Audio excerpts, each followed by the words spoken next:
Corvette is still very much in the hunt. And the hybrid is holding its own. It may be the power from the hybrid's batteries that's making the difference. Today, batteries power a lot of things. MP3 players, cell phones, and cars. In theory, batteries could eliminate one of renewable energy's most persistent stumbling blocks: storage. The battery we're all familiar with is basically a device that converts chemical energy into electricity. All it has to do is store energy so it can be discharged later. The battery doesn't care if the energy originally came from coal or nuclear, wind, or the sun. Here at MIT, Don Sadoway runs a lab whose sole purpose is to reinvent the battery. If he has his way, one day there may be batteries storing enough renewable energy to power our houses and even entire towns. If we had proper, cheap, scalable storage, then that would make people turn to wind and solar not as supplemental, but as the primary source of electricity. Storing renewable energy in batteries sounds pretty straightforward. If one battery can hold a little, then many should hold a lot. Unfortunately, it's not that simple. Here's where we are now, and that's where we want to be.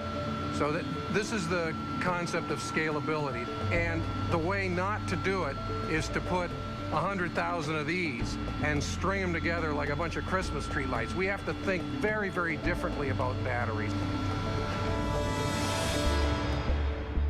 Putting 1,000 car batteries in your basement would be way too expensive.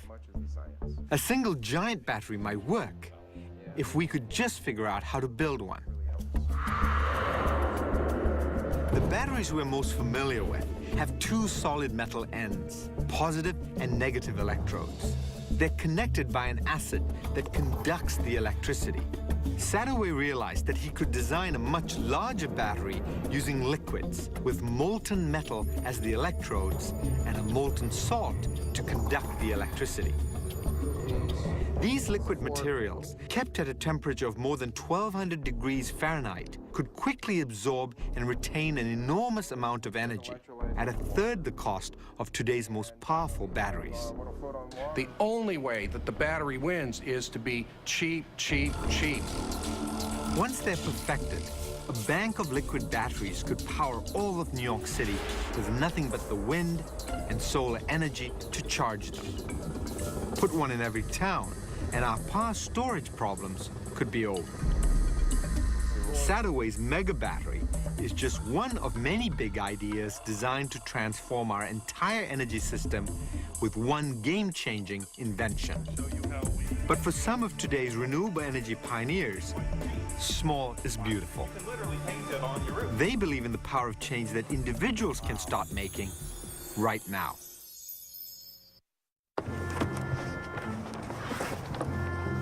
Many of us assume that energy has to come from some giant oil company or electric utility.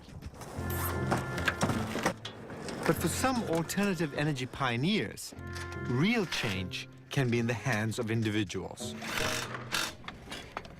And when it comes to renewable energy we can install ourselves, the leader of the pack is the photovoltaic cell, otherwise known as PV. Put them up, plug them in, and walk away.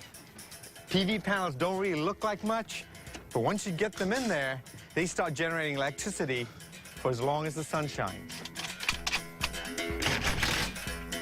When sunlight strikes the silicon panel, photons knock electrons loose, creating current.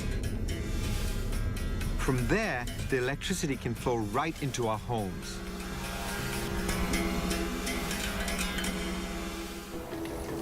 For years, solar panels came in only one flavor: black rectangles that you mounted on your roof.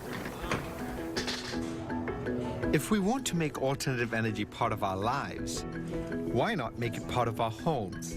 Literally. With the invention of flexible PV cells, architect Sheila Kennedy says it's time to do just that. We can't continue to think about solar panels as a piece of kind of quote-unquote infrastructure. We believe in playing with materials. Point would be on the inside. The new photovoltaic materials can be built right into our clothes, curtains, even bedspreads. They call this a soft house. What we have here is a soft house curtain, and it's a two-sided curtain. On the one side, you have photovoltaics that are integrated into the textile, and on the other, you have high-brightness LEDs. Inside each curtain, a small battery holds the solar charge until the power is needed. Operating the system is about as tough as using an MP3 player.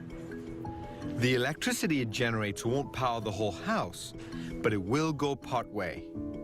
The soft house curtain in general looks at taking, I think, a portion of the energy that you consume as a homeowner out of the grid.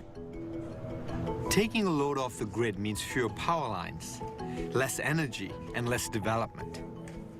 The soft house is also about private citizens doing something now to change the way they use energy.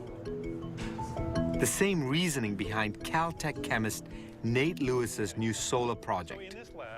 Except he's doing away with the photovoltaic cells altogether and replacing them with a fresh coat of paint. Solar paint. So you can spray this stuff on or paint it on and it becomes a solar, a photovoltaic Exactly. cell? It makes electricity from sunlight. Wow. Take a little scoop and you want to put a little bit Like that on much? one more. The process begins by brushing the paint onto 3 glass slides, just like you'd silk screen a t-shirt. That's pretty good. Up, and there you go. Pick one up. Yeah, you Hold it up to the can. light. A chemical in this paint absorbs sunlight. Absolutely. We're going to now Right. dye it and make it colored so it'll absorb sunlight. Wow. Paint it on your roof, shine sunlight on it, and You've now harnessed the energy of the sun in a system that you made with your own 2 hands on your rooftop. when sunlight hits the solar paint, it releases a flow of electrons. Add some wires, hook it up to your circuit box, and there you have it, electricity. Do you really think that in our lifetimes we'll be able to go to a store and just buy a couple of buckets of solar paint and come home and slap it on and start producing electricity? Yeah, I think actually we'll figure out how to do that. We already know how to do that. Yeah. It's just that we have to Putting make all it the pieces cheap together. and last and stable at the same time. And Cheap and stable, be able to do that. not words you typically associate with renewables. But back in Germany, they're hoping to change that. People tend to use a lot less power at night.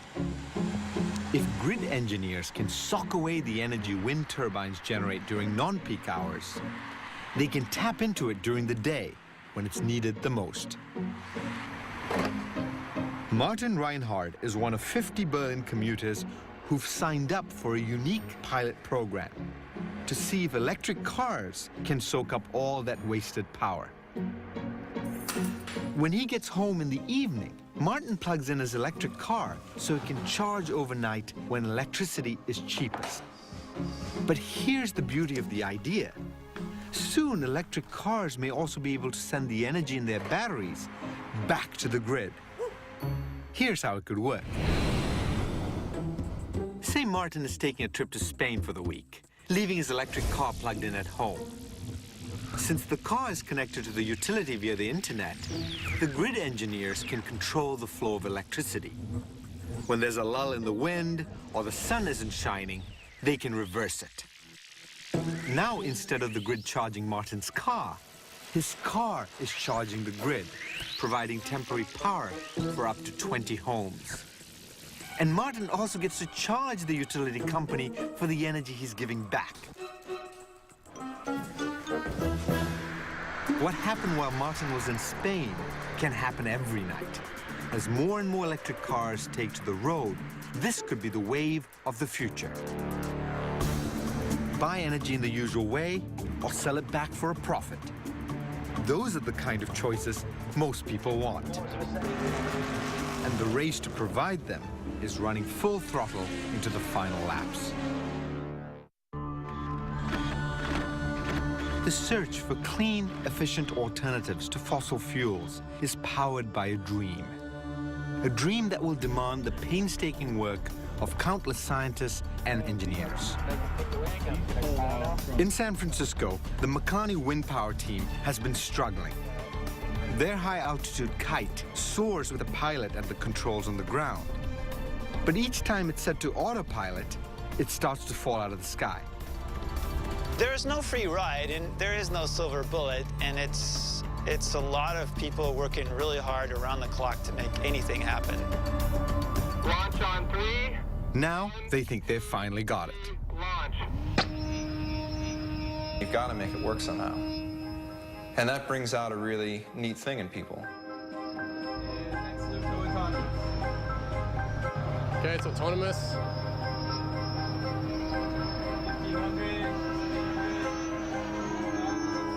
After years of planning and countless hours of tweaking the design and construction, their new kite is flying on its own. Nicely done.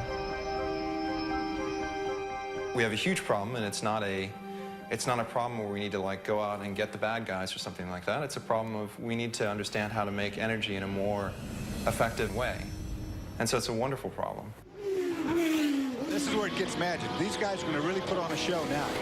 At the Lamar Green Challenge, the problem facing the Corvette is that it's now in second place. More to go, guys, and they're not going to give up yet. Watch for the outside pass. He's going to go for it here, I think. Oh, look at The renewable-fueled car is giving its rival the run of its life, but can't quite take the lead from the gasoline-powered Porsche. this is a battle royale. The Corvette uses every trick in the book to find a way around, but nothing is working. To the wind, we'll do anything to take this victory. Gasoline isn't going down without a fight. Wow. This is it, the last lap. Last lap. If the Corvette is going to make a move, it has to be now. He's got to make it happen right It now. is intense, and he's going to try the exit. The Challenger attempts a desperate pass down the inside straightaway. Bergmeister drives him to the wall, down the front straightaway, rubbing into the wall, and he crashes it big. Oh, they're not going to like that one. Boy, oh boy, that was a big hit. It's an ugly finish to a long, tough race. Gasoline wins the day, as it always has. But for those who brought renewable fuels to the track, second place is a win, proof they're getting closer. And no one can say who will go home with the trophy next year. We're in a race against the clock. We've been getting most of our energy from one source for over a century. Energy that's helped build the modern world. But now, it's time to make a change. To write the next chapter in the story, we'll need to tap into the elements, transform the way we move, and change the way we live. Every year, we're a little closer to solving the puzzle. Whether it'll be one big solution or lots of little ones, no one can say. What we do know is that we're building the future as we speak. One tick of the clock, one weld, one great idea at a time.